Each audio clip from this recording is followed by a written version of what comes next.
Katika miaka yote ya kukua kwangu na kugenerate interest ya kusoma vitabu, kwa miaka yote ambayo nimesoma vitabu katika maisha yangu, nimekuwa nikikutana na kitu ambacho nimekuwa nikiwa naendelea kukiona mara kwa mara.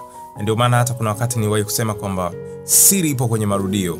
Kwamba marudio kivipi? Kwamba kila ninavyoendelea kusoma vitabu vingi nagundua kwamba kuna baadhi ya mambo huwa ni yale yale tu, wanaeleza yale yale, lakini wanaeleza katika njia fulani tofauti kidogo. Kwa mfano, hata mafanikio njia zake ni zile zile tangu miaka hiyo, tangu wakina Thomas Edison, wakina Einstein walivyoelezea mambo mengi ya mafanikio, kwamba ili ufanikiwe unatakiwa hivi na hivi, ni kama yale yale. Lakini kwamba watu watakaofanikiwa leo wenyewe watakuwa wana vitu vyao fulani tofauti ambavyo vimewafanya wafanikiwe. Kwa hiyo wakishare ni same formulas, ila tu zinapitia katika njia tofauti. Sawa sawa. Kwa hiyo vitu ni vile vile. Kwa hiyo nimekuwa nikisoma vitabu na kuelewa vitu vingi sana. Kimoja wapo ni kwamba ili uweze kubadilika na kuwa mtu wa mafanikio au ukafanikiwa, ni lazima ubadili kitu katika daily routine yako au ratiba yako ya kila siku ya unafanya nini tangu unaamka mpaka unalala. Tangu unaamka mpaka unalala, unaamka mpaka unalala kila siku. Ndio siri ya mafanikio ipo humo. Kwamba siri ya mafanikio ipo kwenye daily routine. Sasa ili daily routine ibadilike na uweze kufanikiwa, ni kwamba hakuna kitakachobadilika mpaka wewe ubadilike. Na hiyo ndio topic ya leo nataka kuiongelea, kwamba what if I tell you that nothing can ever change until you change. Kwa hiyo sasa, you change how? Kuna nini kinabadilika hapo? Sawa, tutajadili mambo kama matatu hivi ambayo yatakuwa muhimu sana kwa atakayetazama video hii. Naamini kabisa kwamba akafuatilia, kuna vitu vitamsaidia kubadilika na kuweza kuwa mtu wa mafanikio. Sawa sawa. Mimi naitwa Ezden Jumanne na hii ni Success Path. Kitu kimoja hapo unachotakiwa kufanya, tafadhali subscribe kwenye channel hii, na pia comment, like, share link kwa watu wengine ambao unajua kwamba watajifunza vitu fulani kutoka kwenye video zangu. Lakini pia kama mgeni hapa, tafadhali chukua muda baada ya video hii tembelea, kwa sababu kuna video nyingi sana ambazo unajua zina madini mengi sana.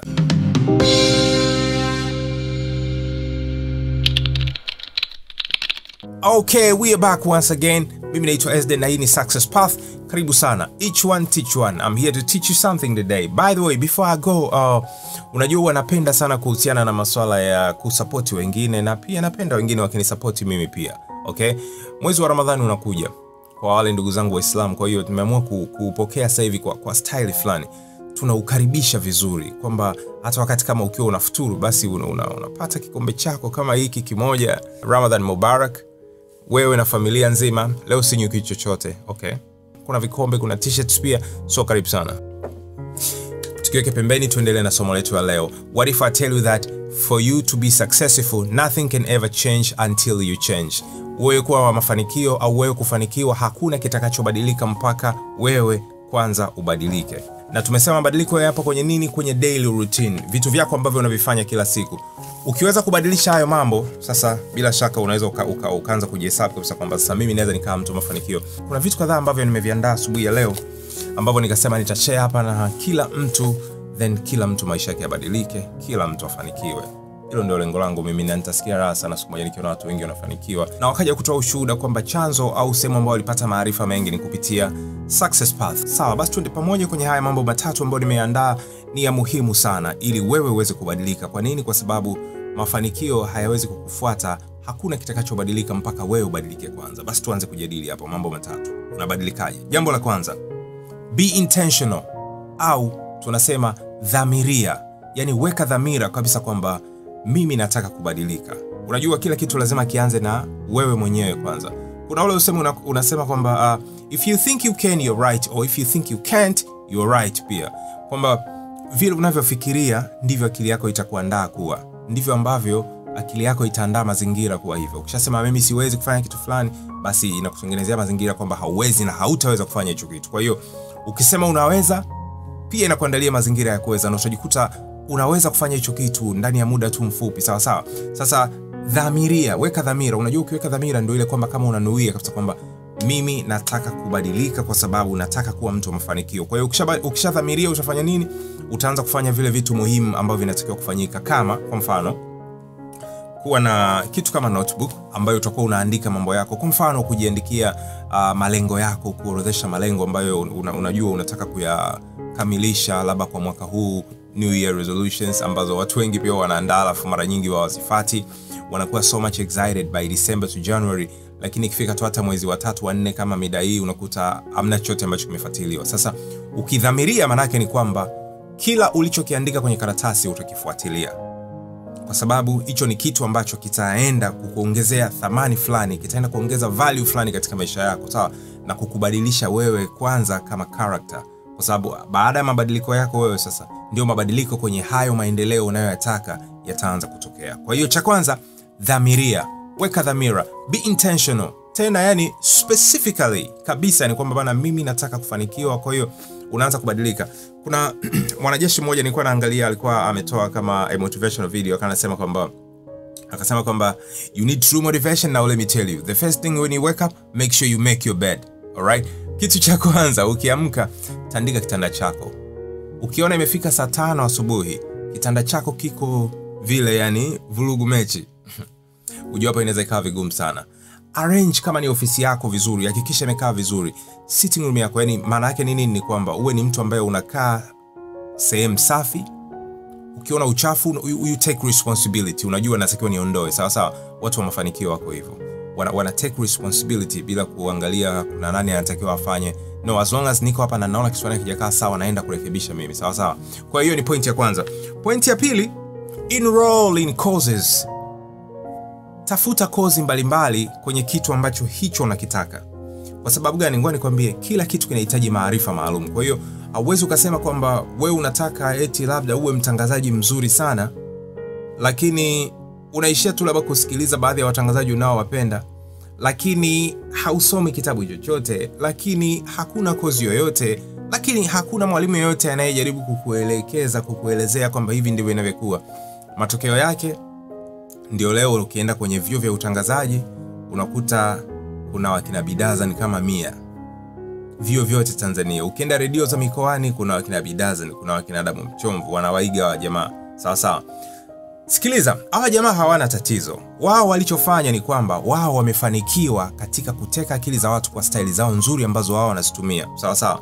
Sasa ili wewe uweze kuwa mtangazaji mzuri, yani okay fine, ni muhimu kuwa na inspiration. Lazima you need to get your inspiration from somewhere, sawa, from somebody. Kwamba kuna mtu fulani anani inspire sana, lakini sio muige sasa iwe kama copy and paste kwamba unamuiga. Kumbuka everyone is born unique. We don't have to die copies, all right? Unampenda B12, Bidazan, mpende, study, muangalie, msikilize kwa makini, muangalie njia zake anavyopita. Jifunze kitu kimoja. Kitu gani he is the best at? Kitu gani? Kwa sababu I don't think he is the best in everything. Kuna baadhi ya maswala, kuna baadhi ya mambo he is the best at. Ukimsikiliza labda Adamu Mchomvu labda, naye pia kuna vitu fulani he is the best at. Sasa wewe unachotakiwa kufanya ni kuangalia kwamba hivi kwa nini Lilomi anasikizwa sana? Kwa nini jamani mkali? Sasa chagua kitu gani anafanya. Kwa nini Jabir Saleh ni mkali anafanya hivi na hivi? Kwa nini Salama Jabir yuko hivi na hivi na anafanya nini?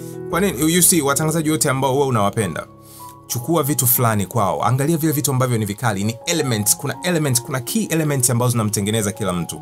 Kuna key elements zinamtengeneza mimi, kuna key elements zinamtengeneza Salim Kikeke, kuna key elements zinamtengeneza bwana Millard Ayo, kuna key elements zinamtengeneza labda Sam Kiyama, au wakina Fred Fidelis, wakina Skywalker. Kuna key elements zipo ambazo zinamfanya kila mtu awe yeye. Wadogo zangu wengi wanapopotea ni kwamba wanaingia wao wazima kumkopi mtu kama alivyo, ni hata ukichuni ukisikiliza unamsikia ni yeye mwenyewe. Sasa hicho kitu hakiwezekani kabisa. Kwa hiyo enroll in courses. Tafuta kozi ambazo unaweza ukajifunza. Kuna mtu mmoja anaitwa Bob Proctor, kuna quote moja alisema nimeipenda sana, alisema kwamba take every course you possibly can in your field.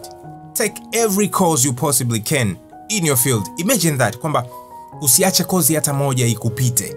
Fuatilia kila kozi, chukua hiyo kozi, jifunze hiyo kozi. Sawa sawa. Kwa hiyo kwa mfano mimi hapa na train watu ambao wanapenda kuwa watangazaji. Unapenda kuwa mtangazaji mzuri mwenye potential. Naongelea mwenye potential, sio wapiga kelele. Maana kuna wapiga kelele na watangazaji. Mimi sitengenezi wapiga kelele. Ukija mpiga kelele na angalia jinsi ya kukubadilisha uwe mtangazaji mwenye potential. Mwenye potential lazima upitie hapa kwanza. You don't do this, you'll never be that, all right? So, unaweza kanicheki pia kwenye namba zangu hapo chini kama unahitaji. Kozi ni fupi, it's a crash course, lakini tunaenda ni ya vitendo zaidi, no theories sana, ni vitendo zaidi kwa sababu you need to know how to do things. So you're gonna put your hands on the equipment. these big boys right here. Sawa. Kwa hiyo kozi ni muhimu sana. Kozi ni muhimu sana. Sio lazima iwe official kiva, lakini kozi ni muhimu sana kwa mtu anayeelewa akufundisha kitu fulani uweze kufanya hicho kitu katika uhalisia wake. Sawa. Na jambo la mwisho la tatu, ili sasa ambalo ndio ugomvi wangu kila siku kwenye mitandao ya kijamii, Instagram pale, ni kuhusiana na kusoma. Set a goal to read a certain number of books each year. Jiwekee lengo la kusoma vitabu kadhaa kila mwaka. Kwa sababu tuanze, yani okay, utani pembeni. Sawa, utani pembeni. Tumesema unataka kuwa mtu wa mafanikio. Unataka kufanikiwa. Then let me tell you, it's not easy. Sio rahisi. Kama kuna mtu akwambia, it's easy, just do this, do that. No, they are lying to you. It's not easy. Kwa sababu if it was, everybody could be successful. Kama ingekuwa ni rahisi hivyo ambavyo wewe unafikiria, au ambavyo kama mtu anaweza kuzungumza haraka, yani it's a process. Kwa hiyo ni lazima usacrifice muda, ni lazima usacrifice vitu. Kuna marafiki utawaacha, you need to change friends, unatakiwa uanze tabia mpya, ndo ambazo kama nao zungumza hapa. Kwa hiyo jiwekee malengo ya kusoma vitabu fulani kwa mwaka. Yani kwamba vitabu kwa mwaka tena, mimi hata kusoma vitabu wasipendi. No, you need to think of that. Sasa kwa mfano mimi lengo langu kwa mfano mwaka huu ni kusoma vitabu around 54 kama wiki za mwaka zinavyokuwa, kwa sababu the idea ni kusoma kitabu kimoja kila wiki. Sawa. At least kitabu kimoja kila wiki. Hii ni tough, kama hujazoea inaweza kuwa ngumu kidogo, lakini kwa hiyo unaweza kuanza hata kitabu kimoja kwa mwezi. Can you try that? Sio mbaya. Jitahidi. Nakwambia kama utaweza kusoma kitabu kimoja kwa mwezi, hauwezi kuwa sawa na watu wengine ambao wapo tu wanaamka wanaenda kwa mambo yao wanarudi kulala, wanaamka wanaenda kwa mambo yao wanarudi kulala. Utakuwa tofauti kabisa. Kwa hiyo kujiwekea lengo la kuwa umesoma vitabu fulani kwa mwaka, sawa? Hiyo ni moja. Lakini kingine, weka lengo la kusoma kila siku.